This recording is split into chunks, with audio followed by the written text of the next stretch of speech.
Have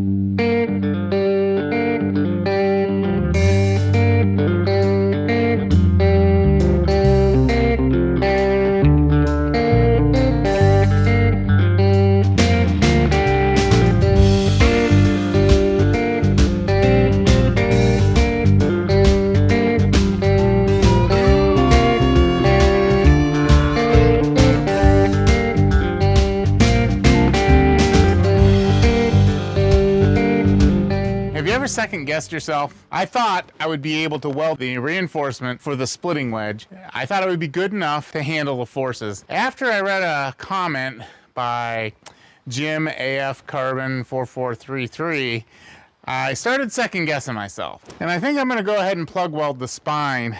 I'm not drilling all the way through this 1-inch plate, but I am gonna use a magnetic drill. I went and rented one. I had to go buy a cutter. These are annular cutters, A-N-N-U-L-A-R, annular cutters. And they are very hard to find in my area. It's basically a hole saw, a little heavier duty. Renting a 3/4 inch magnetic drill was no easy task either. There's a whole story behind that. Maybe I'll get into it sometime. We're gonna lay this beam on its side. We're gonna drill a couple of plugs right here, kind of towards the leading edge a little bit, maybe back about like this. We'll do 2 here on this side, flip it over, and do 2 on the other side. Then we'll plug weld these. I thought I did my homework when I went to pick up this drill. I called a location, found out how they rented. They rented by the 4-hour blocks, 4, 8, or a day. So the option was, I was thinking 4 hours was gonna be suitable. I verified that it took 3/4 inch shank. This shank is 3/4 inch. I don't know if you can tell, but it's 3/4 inch. I don't know if you can see the writing on the shank there. But I chose 1 inch and 3/16 for the plug weld. They make 1/2 inch and they make 3/4. I verified over the phone with the rental place that the magnetic drill accepted 3/4 inch shank. Because I'm on a time crunch, I thought, well, I'll go get the cutter first, because I actually had to go about 10 miles further to get to where I found a cutter. I show back up at the rental location, and oh, I told you it was 3/4. It's 1/2 inch. I'm like, I just drove and bought this cutter. We ended up working it out. They had one at another location. It's not exactly what I wanted or expected. So this drill has a Jacobs chuck on it instead of just accepting a shank with like this. Then this won't work.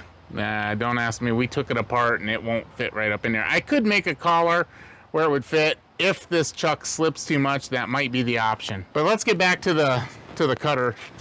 I ended up going to Shop Supply and Tool Company. It's a small family-owned business in Mentor, Ohio, and I would encourage you, if you're looking for something, to see if you can find even if it's a hardware item, try to find a local owned company.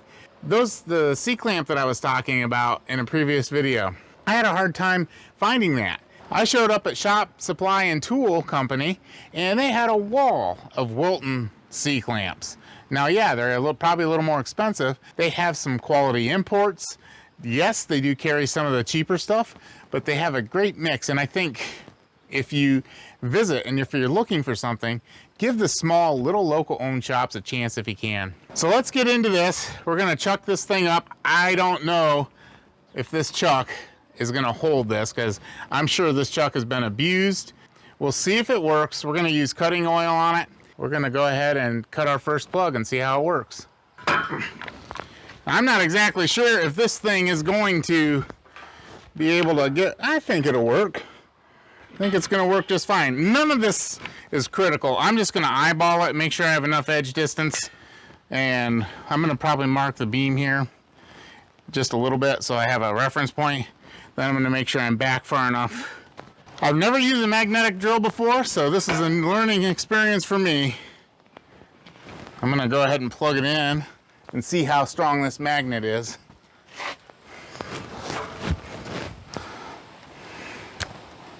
We're just gonna do a magnet test real quick. Okay, that's the magnet, and I'll tell you what, that's pretty strong. I just wanna see how fast the motor is. right, I think we're in business. Now there's a little guide pin in here. I think you're supposed to drill a pilot hole. I ain't gonna do that. I'm just gonna try cutting it. I'm not looking for a perfectly straight hole. Oh, it barely fits in there. Let me give her some. Oh, I don't have the magnet on now. But at the same time, I don't want to fire this thing off. I'm gonna go ahead and plug it in so I do have a magnet. All right, I'll use that while I'm tightening. So with a chuck key, I like to go around in 3 different spots. And then want to make sure you don't lose the chuck key. That's about as tight as I'm going to get it. We're going to move the magnet. I can eyeball this pretty good. So here's the edge of the wedge support. And the cutter backside of the edge there, we got a good 1/2 inch. I'm totally comfortable with that. And we're going to do that on both sides. We're locked down. Let's see what we're looking like. We're not going to chew into that weld, existing weld any. Actually, I'm going to move it over just a little bit because I may weld another pass on there. Let's go about right there. All right, let's see what happens with this thing.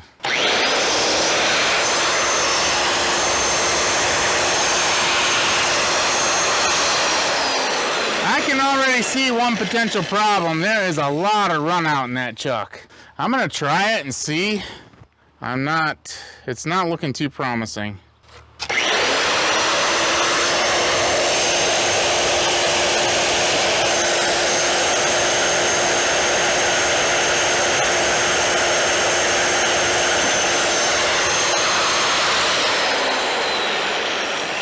Yeah, the run out in that chuck's not good. I'm gonna have to drill a pilot hole, even though I really didn't want to.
Okay, so we're through. I think what I want to do is run the cutter down in a little deeper down in there, and I'm going to use this drill bit and put like a little bit of a groove around in there, and that'll give my weld some place to burn into the spine. I'm going to run that. I'm going to pop this slug out of here. I think I may have to take the cutter out to do that. It does throw some serious shavings, and you can't be too gentle with it. You got to kind of jam it in there. One down. Well, sort of down. I don't know. How do you get these slugs out of here? Not sure exactly. This cutter's made in Sheffield, England. So it's pretty efficient at cutting a hole. And you definitely need to use the pin, especially if you have a Jacobs chuck. That's kind of, I mean, there's some serious run out in that thing. Pull this pin out. I am not exactly sure on how to eject that. Maybe you use this. Well, maybe you take this and the point goes in there and you kind of go around. That seems to be working. Yep, that's the way to do it. You take this, you go in on around there, you get it up high enough where you can get pliers on it. I don't know if that's the way you're supposed to do it, but it's the way I'm doing it. Now I'm just gonna go down, I don't know, 1/8 inch, it's 3/16 of an inch, and create that groove that I was talking about so that I can get some good burn in on the wedge support.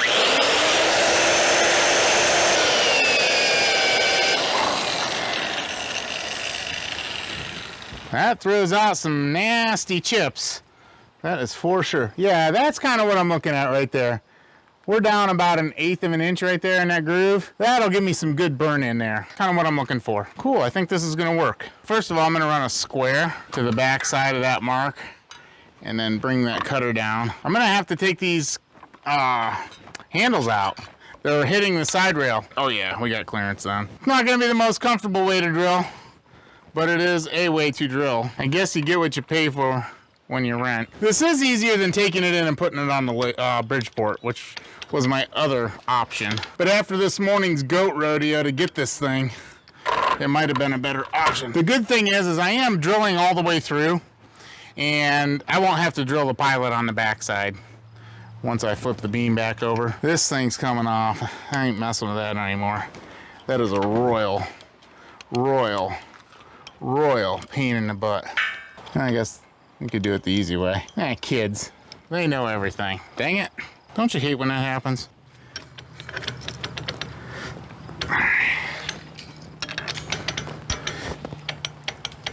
Alright. Probably should unplug it, but boy, I don't know how I'd get this tight enough if it wasn't secured with the magnet.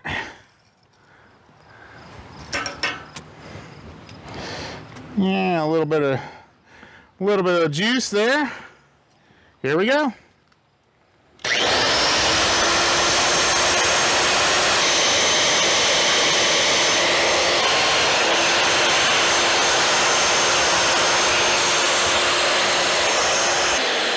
All right. There's that. This is going okay. I kind of expected it to go a little easier, but it's going okay. I'm not liking the run out. And again, with the pin, it's not as much of an issue, but seems like it shouldn't have that much wobble in it. These guys, a good way to get slivers is to start messing around with the chips. It's gonna take me a minute. I'll tell you what, it is a lot easier than drilling by hand using one of these magnetic chucks. It's almost like one of those things where you're like, where have you been all my life? Almost. But I only see, I don't know, man. I don't know. It might be worth looking into purchasing one of these at some point. All right, a little juice.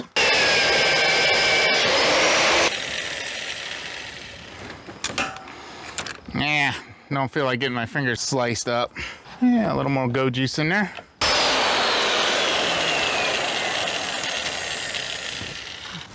I think I can leave this knob in place, and I just noticed this. I can pull this out and kind of index it, I think. Somehow. I see that I can index the handle. That'll work. Maybe. Man, it sounds like the rack and all that stuff's all jacked up on this thing. I want to go ahead and chamfer this again, like I did over here, So I gotta knock this slug out. And I'm gonna just try using a punch without taking the thing out. Maybe it'll be a little faster. All right, I got my makeshift hammer here and a center punch. We're gonna see if I can knock that out like that. Oh yeah, that worked way better. Slug number 2. Drilling is the most efficient way to remove material. So here's part of the problem I'm having is it looks like there should be a stop here, and I'm actually backing it out too far, not realizing that. I didn't realize there was a stop, and the rack is disengaging the pinion or the drive. That's been part of my problem. That there is a rat's nest. Take that off of there. Yeah, just reach in there and grab it, right? Yeah, I don't think so, Tim. There we go. We're lined up again for the last plug. I think this was worth the effort and expense. Although it would have been easier to drill these plates when they were not welded on. We won't talk about that. Right, Jim? Ah, did it again. Keep cranking that thing way too high. All right, I'm liking it. We're gonna weld one of these up just to show you what it looks like. Just real light.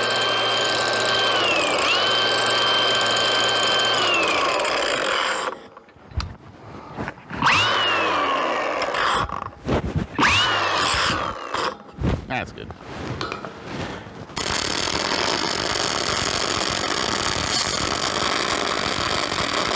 Got a little bit of, I'm gonna have to stand up and do this. I thought I'd have to do it sitting down.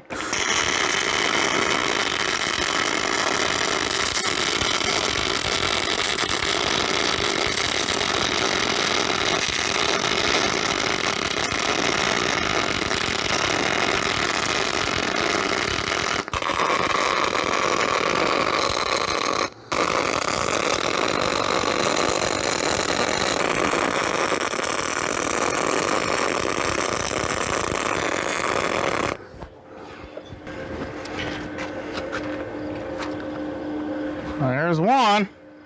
I hope that's good and hot.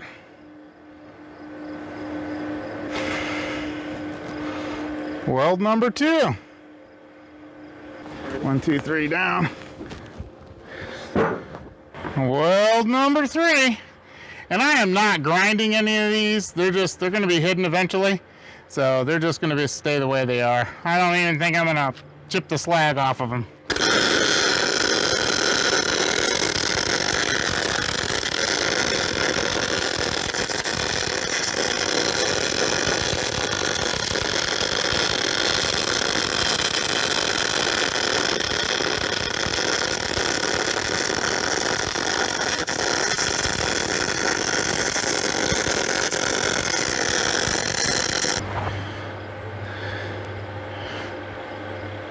I've never plug welded thick metal before, but and there's really not a whole lot of info on the internet that I could find.